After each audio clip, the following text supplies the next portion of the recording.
All right, so, and I need to do is go to another trading view. The prediction on, how do I go? Whoops. I want to go to my profile.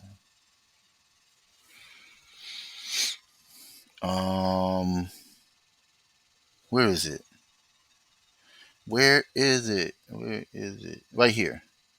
So basically, the prediction, we grabbed GBPCHF. GBPCHF is now, since the alert, actually, is up 140 pips. So I'm just kind of put that out there. Hey, I closed it, reopened it in a different account, and I'm at 76. I'm going to move this stop loss up to right here, a right market stick. That's that area of support.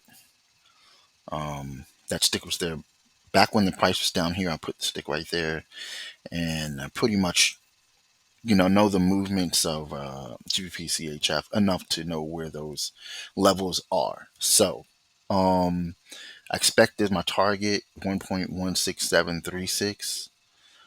That's the expected target there. Expect that to close. Doing well. Yeah.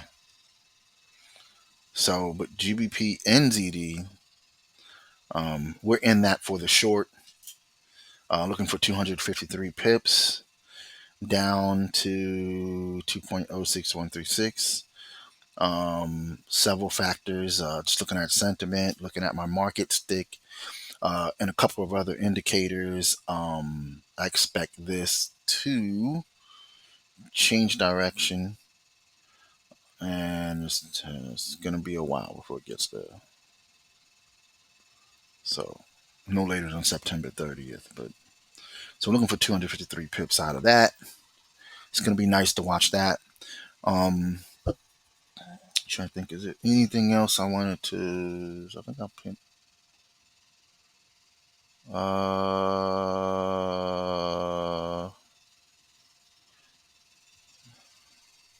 That's basically it. That's basically it. So, all right. So I'll see you guys on the next one. Short GBPNZD on the H4 chart. See ya.